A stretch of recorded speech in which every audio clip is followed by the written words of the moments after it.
اسلام کو ٹیکنالوجی سے اتنا دور کر دیا ہے کہ آپ اسلام کے بارے میں کوئی بھی چیز براؤز کیجئے، آپ کو اسلام کے بارے میں پازیٹیو چیز وہاں پر نظر نہیں آئے گی، نیگیٹو چیزیں زیادہ نظر آئیں گی۔ تو یہ کنزیومرسٹ اپروچ ہے جو ٹیکنوکریٹس کے سامنے ایک چیلنج کے طور پر کھڑا ہوا ہے کہ کیا کوئی ہمارے نوجوان ایسے پیدا ہو سکتے ہیں جو اس علم کو حاصل کرنے کے لیے اس کے اندر جائیں اور پھر جو ہے نا نکل کر آئیں۔ ہمارے پاس جتنے لوگ تیار ہو رہے ہیں میڈیوکر ہیں، ہم کنٹریبیوٹر لیول پر نہیں آ رہے ہیں، اور میڈیوکر لیول پر اور انوویٹر بننے کے بجائے جو کچھ ہے اس پر اطمینان کیا۔ تو یہ ایک ایسا جو ہے نا لو پرفارمنس اور جو ہے نا کمفرٹ زون ہے جس کے اندر ہمارا آج کا ٹیکنوکریٹ، ہمارا آج کا انجینئر، ہمارا آج کا جو ہے نا ماڈرن ایجوکیشن سے وابستہ نوجوان ہم کو گرفتار نظر آتا ہے کہ ہم اپنے اوپر طاری اس کیفیت کو چینج کرنا ہی نہیں چاہتے ہیں، ہم باہر آنا ہی نہیں چاہتے ہیں، جو کچھ چل رہا ہے اس کے اندر ہم خوش ہیں، اور اس کے نتیجے میں ہم فالوور بن گئے، ہم لیڈر نہیں بنے۔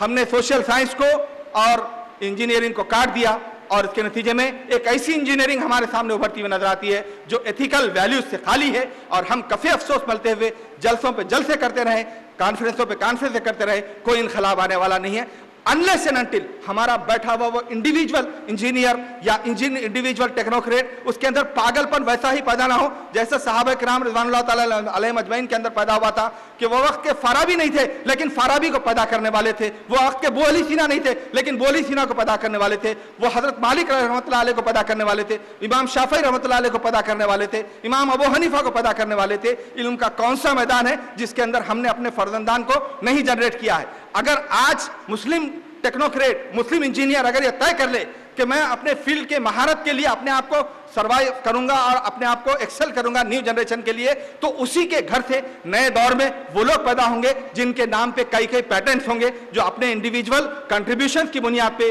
ایک نیا انجینئرنگ کا منظرنامہ ہمارے سامنے لائیں گے۔ محترم سامعین کرام، یہ وہ اصل چیز ہے جس کی طرف ہم کو توجہ دینا ہے کہ اگر آج ہم یہ سوال پیدا کریں ودر انجینئر اینڈ ٹیکنوکریٹ، یہ سلائیڈ آپ لوگ رکھیں، ودر انجینئر اینڈ ٹیکنوکریٹ، تو اس میں 3 بڑے میدان ہیں جس کی طرف میں اشارہ کرنا چاہتا ہوں کہ آپ یہ سوچئے کہ ہمارا انجینئر جو بہت ہی اچھے سسٹمیٹک تعلیم میں اپنے آپ کو اس طرح سے تیار کرتا ہے کہ وہ time management, education management, ambition management کا ایکسپرٹ ہوتا ہے، اور وہ باہر آنے کے بعد نہ تو اپنی پرسنل کیپیسٹی بلڈنگ کرتا ہے اور نہ سوسائٹی کی کیپیسٹی بلڈنگ کرتا ہے۔ ہم پڑھنا جتنا پڑھتے ہیں، آپ اپنے دل سے کریں کہ جب ہماری پڑھائی جہاں ختم ہوتی ہے، جہاں ہم کیریئر میں جاتے ہیں، کیا اس کے بعد کوئی ڈیولپمنٹ کے لیے ہم نے اپنے پیسے کو خرچ کیا اپنے اوپر؟ کیا ہم نے اپنے اوپر کوئی وقت خرچ کیا؟ کیا ہم نے اپنے آپ کو کوئی پریورٹی بنایا کہ ہم نئی چیز سیکھیں گے اور دنیا کو نئی چیز دیں گے؟ یہ وہ پہلو ہے جس پر ہمیں انجینئرز کو سوچنا چاہیے کہ you are the contributors and you must have to come forward to contribute in the field of personal and society capacity building. آپ نہیں آگے بڑھیں گے، قوم نہیں آگے بڑھے گی، قوم نہیں آگے بڑھے گی، انسانیت تباہی کے ساتھ آپ کے پر الزام دھرے گی اور قیامت کے دن آپ کو جواب دینا ہوگا۔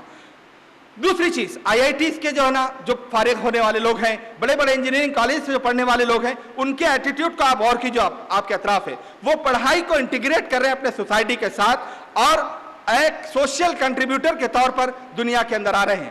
آپ کئی پروجیکٹس ہیں جو اس وقت چل رہے ہیں، بیئر فٹ کالجز ہیں، چھوٹے چھوٹے ڈاکٹرز کے ایسے پروجیکٹس ہیں جو امریکہ اور UK کے اندر خدمات انجام دینے کے بعد آ کر اپنے گاؤں کے اندر، کیرلا میں اور تمل ناڈو کے اندر اپنی خدمات انجام دے رہے ہیں۔ سوشل کنٹریبیوشن کا وہ جذبہ جو اسلام نے پیدا کیا تھا وہ ہمارے اندر مفقود ہے۔ کبھی ہمیں وہ کرسچن مشنریز کے اندر نظر آتا ہے، کبھی ہمیں RSS کے لوگوں میں نظر آتا ہے کہ وہ ان میدانوں میں کنٹریبیوٹ کر رہے ہیں اور ہم ان میدانوں کے اندر پیچھے ہیں۔ پیڈاگوجی کا بھی کلاسیکل تصور، ہر چیز میں ہم کلاسکس کو پکڑے ہوئے ہیں، ہر چیز میں ہم کرٹیکل انالیسس کو چھوڑے ہوئے ہیں، ہر چیز میں ہم کریٹنگ اور انویشن کی طرف جانے سے گھبراتے ہیں۔ اور آپ کو معلوم ہے تخلیقیت کس چیز کا نام ہے؟ تخلیقیت حوصلے کا نام ہے، کریٹیوٹی ہمت کا نام ہے، حوصلے کا نام ہے، عزم کا نام ہے۔ علم میں آپ جس میدان میں ہیں وہاں پر اگر آپ تھکے ہوئے پشمردہ اگر رہیں اور ٹائرڈ کنٹریبیوٹر کے طور پر کنٹریبیوٹ کریں تو آپ کا کنٹریبیوشن کیا آئے گا؟ اور ایک عزم اور ایک ولولہ لے کر جو آدمی ٹیکنوکریٹ بن کر باہر آ رہا ہے کسی ادارے سے، اگر وہ اپنے قوم میں کنٹریبیوٹ کرتا ہے تو اس کا کیسا ہوگا؟ ہمیں سوشلی افیکٹو ایلیمنٹ بننا ہے۔ علم سے وابستہ لوگوں کو یہ جان لینا چاہیے کہ آپ آج اگر انجینئرنگ اور ٹیکنالوجی سے وابستہ ہیں تو آپ پر یہ مسلمان ہونے کی حیثیت میں ذمہ داری ہے کہ آپ کو اسلام اور مسلمانوں کے تئیں ٹیکنالوجی کی جو ریسپانسبلٹیز ہے وہ ادا کرنا ہے اور سماج کو بدلنا ہے۔ تو یہ جو تصور اسلام نے دیا تھا کہ ہم لمحے آخر تک سیکھنے والے ہیں. Concept of life time contribution وہ ہمارا چھوٹ گیا ہے. ہم نے پڑھائی کو ایک زمانے میں ختم کیا اور پڑھائی ہم نے سول میں کی اور اس کے بعد آئی ٹی یا ای سی کے جو نا پروجیکٹس چونکہ زیادہ چل رہے ہیں اس میں اپنی خدمات انجام دے دی. مارکیٹنگ میں ہیں, کتنے فیلڈس ہیں جس کے اندر ہمارے بہترین انجینئرس اس وقت انوالوڈ ہیں. کنٹریبیوٹنگ فیوچر, سلائڈ چینج کیجئے. اب اگر ہم اس منظرنامے کو بدلنا چاہتے ہیں, نیکسٹ سلائڈ, اس منظرنامے کو بدلنا چاہتے ہیں تو ہمیں اپنے پورے فلاسفیکل اپروچ پر جو ہے نا دوبارہ غور کرنا ہوگا. 40 سال سے بیوقوف بنائے گئے ہم لوگ کہ نمبر 1 رینک لائیے, آپ کو اچھے کالج میں میڈیسن میں ایڈمیشن ملے گا, انجینئرنگ میں ایڈمیشن ملے گا, IIT میں ایڈمیشن ملے گا. یہ بیوقوف بنانے والا عمل کتنے دن تک ہم کریں گے؟ کب تک ہم چاک اینڈ ٹاک اور میموری بیسڈ یعنی کمپٹیشن کے اندر اپنے بچوں کو بھیجتے ہوئے ہم بیوقوف بنتے ہوئے اسکل لیبر کی تیاری کا کام کریں گے؟ ہمارے پاس پڑھنے والے بچے ہندوستان کے جو فرزندان ہیں, ہو سکتا ہے کہ وہ گوگل کے سی او بن گئے, لیکن سی او آپ کا جو ہے نا کنٹریبیوٹر نہیں ہے, سی او آپ کا ایک امپلائی ہے. ہم نے جو ہے نا فیلڈز میں جو ہے نا ٹیکنالوجیز کو فروغ دیا ہے, کون سے ایسے ایریاز ہیں جو ہمارے ذریعے سے فروغ پائے ہیں؟ اس سوال کا جواب کا خانہ پورا خالی ہے. اس کی وجہ یہ ہے کہ 5 بنیادی چیزیں جو اسلام کے دور اول میں ہمیں نظر آتی ہیں کہ تعلیم کے ساتھ جو اللہ کے رسول صلی اللہ علیہ وسلم نے اور قرآن نے جو ہمارے پیچھے ایک فورس لگا دی تھی, اس میں 5 بنیادی ایلیمنٹ سے جو ابھرے ہوئے نظر آتے ہیں کہ اسلام نے تعلیم کا میننگ فلنس کا تصور دیا تھا. مقصدیت, ہم کیوں پڑھ رہے ہیں, جو بھی پڑھ رہے ہیں, کیا پڑھ رہے ہیں, کیوں پڑھ رہے ہیں, کب پڑھ رہے ہیں, ان سوالات کے ساتھ تعلیم ہوتی تھی. ایسا نہیں تھا کہ دنیا بھاگ رہی ہے ہم بھی بھاگ رہے ہیں. تعلیم کیوں کر رہے ہیں ہم حاصل, اور اس تعلیم کا مقصد کیا ہے؟ یہ میننگ فلنس ہمارا جو ہے نا اپروچ جو تھا, اس نے دنیا کی امامت ہمیں عطا کی تھی اور آج وہ چھوٹ گیا ہے. دوسری چیز, اللہ کے رسول صلی اللہ علیہ وسلم نے تعلیم کو انٹیگریٹ کیا تھا. پڑھنا آپ کا ایک ادارے میں اگر ہے, کسی جگہ پر آپ پڑھ رہے ہیں, چاہے وہ صفا کا چبوترا ہو یا پھر جو ہے نا یعنی کیمبرج یونیورسٹی ہو, جہاں بھی آپ تعلیم حاصل کر رہے ہیں وہ تعلیم حاصل کرنے کے بعد سوسائٹی سے انٹیگریٹ ہونا چاہیے. آپ جو پڑھ رہے ہیں آپ کے گھر میں, آپ جو پڑھ رہے ہیں آپ کے محلے میں, آپ جو پڑھ رہے ہیں آپ کے دنیا میں, آپ کو اس کا کنٹریبیوشن کا اثر نظر آنا چاہیے. یہ انٹیگریشن تھا, وقت کا انٹیگریشن, حالات کا انٹیگریشن, سبجیکٹس کا انٹیگریشن. یہ تمام مربوط نظام تعلیم جو ہم نے مسلمانوں نے دنیا کو دیا تھا, آج یونیورسٹیاں اگر آپ کو نظر آ رہی ہیں تو یاد رکھیے کہ ہم نے دی تھی. آج PhD تھیسس اگر لکھے جا رہے ہیں تو یاد رکھیے کہ ہم نے دی تھی. اگر آج جو ہے نا PhD کے لیے خاص قسم کی عبا پہن کر لوگ آ کر فخر محسوس کرتے ہیں تو یاد رکھیے کہ ہم نے دی تھی. ہم نے فیلڈس آف ایجوکیشن دیے تھے. آپ کو معلوم ہے کہ آج کی ICT, آج کا جو ہے نا کمپیوٹر سائنس اور دنیا کا جو جدید ترین انقلاب ہے یہ لاگرتم کے اوپر ہے, یہ لاجک کے اوپر ہے. اور آپ کو معلوم ہے یہ الخوارزم کا بگڑا ہوا نام ہے. تو ہم یہ تمام چیزوں میں انٹیگریٹ کرنا چاہ رہے تھے. اور تیسری چیز جو اسلام نے دی تھی کہ ویلیو سسٹم ہم نے دنیا کو دیا تھا, اور ایتھکس دی تھی کہ جو بھی حاصل کریں گے وہ انسانیت کے لیے فلاح یاب ہونے کا راستہ بنائے گا, نہ کہ جو ہے نا ہم انسانوں کو تباہ کرنے والی چیزیں تیار کریں گے.